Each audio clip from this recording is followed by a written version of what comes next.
an ancient skeleton with an unusually long and narrow skull has been discovered in Korea. The skeleton of a woman was discovered in a traditional wooden coffin in Gyeongju, the capital of the Silla Kingdom, which rose to prominence and ruled between 57 BC and 660 AD. The skeleton had been well preserved and scientists were able to date the remains to the 6th century. She would have been around 155 centimeters in height and died in her late 30s. After reconstructing her skull, however, the team noticed it was morphologically different to other demographic groups of the era. Specifically, her skull was longer and narrower than other skulls dating to this period.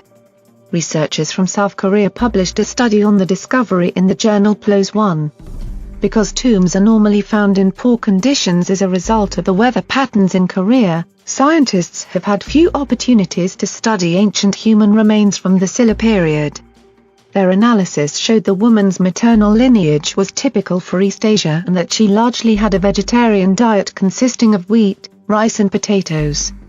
They then reconstructed her skull and face using a 3D computerized modeling system.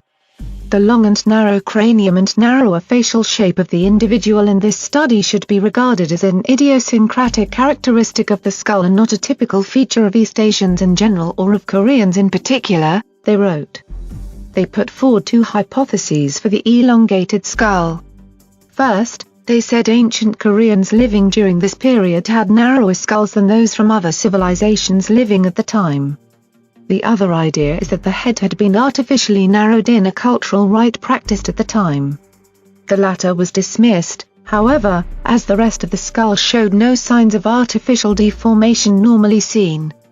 Researchers said they do not know if long-headedness was a common trait in the Silla Kingdom as it is the only individual they have been able to study. One individual cannot account for any possible variability of the Silla population relative to others of the same era, they wrote.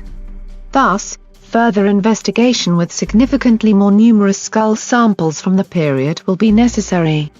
However, they also said the findings provide a significant insight into a little-known civilization. Understanding the history of the Silla Kingdom from an archaeological perspective is very important, as it remains highly relevant. In fact, much of present-day Korea's cultural heritage is rooted in its traditions.